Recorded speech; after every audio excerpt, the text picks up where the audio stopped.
Have you ever encountered it within the game?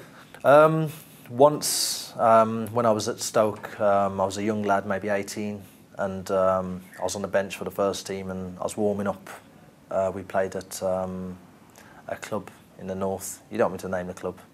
You can if you want. It's not. It's well, no big deal.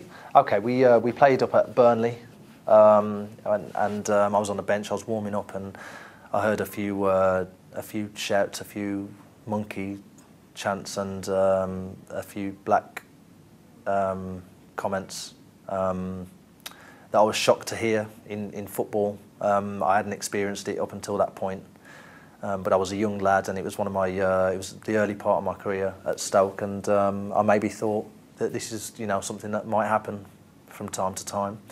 Luckily enough, that's not been the case at all. I've noticed the only time I've ever experienced any of those shouts in football. I think I've played over 300 games now, and it was a complete one-off. And I've been back to that ground as well, probably another 7 or 8 times, and never heard anything since. So I can only put it down to maybe one. Did you see who was shouting it, or was it one of those things that just faces in the crowd? Yeah, just faces in the crowd. I didn't see who it was that shouted. You almost don't want to look when you hear those things, or you just want to turn away and kind of carry on doing your warm up. But yeah, it's not a nice feeling, a horrible feeling, and I can only feel for those that have had it on a more severe level.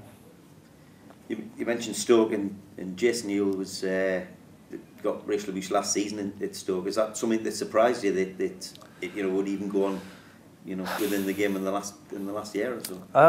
Yeah, it does, because I played for Stoke I was there from 11 years old. I was there till I was 23. So at no stage did I ever receive any racism at Stoke from the people of Stoke at all.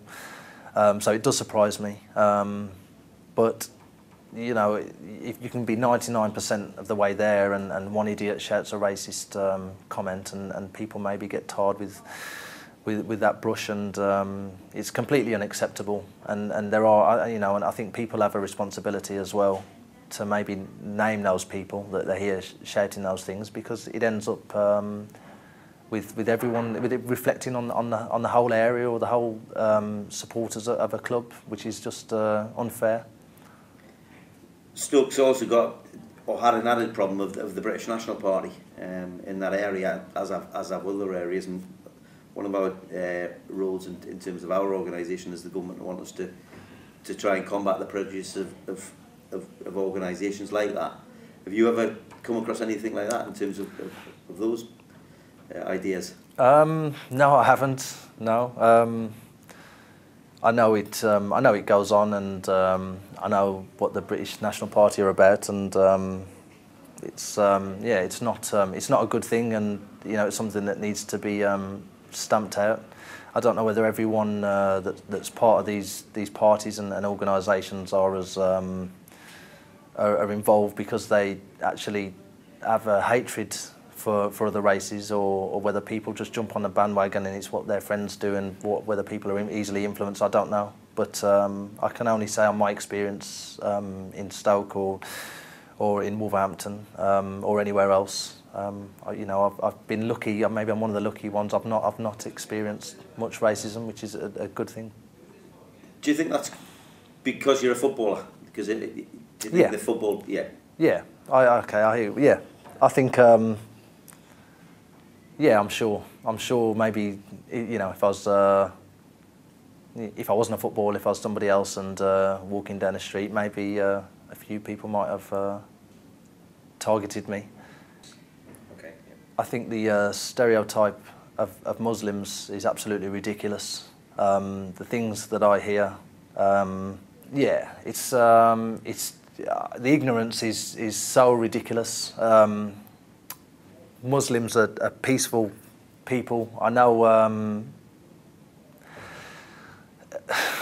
I know the propaganda that goes on, and the things that we're told to believe, and certainly people suck certain things in from the media, and they believe certain parts of things, or they're selective in what they want to believe. But to brand all Muslims terrorists is an absolute disgrace. the Muslims I know are nice people, really nice people. And it's, you know, it's the same as stereotyping any other race or ethnicity. It's just ridiculous. If someone's a murderer, they're a murderer. And it's not down to them being their religion or anything else. It's I just think it gets out of hand, and it's uneducated people and uneducated parents that make their kids think these awful things. We've come a long way. And thanks to you guys and everybody else doing their bit, it's the way it needs to go. We're so multicultural now as a society, not just in football, but you go down to London and you know, you've got literally every nationality roaming around, and I think that's fantastic. People, you know, you can learn a lot from different people's cultures, and it's certainly the way forward. Life's too short to be worrying about people's religions or other people's religions or backgrounds or ethnicities. It's you know, we can learn a lot and live happily together.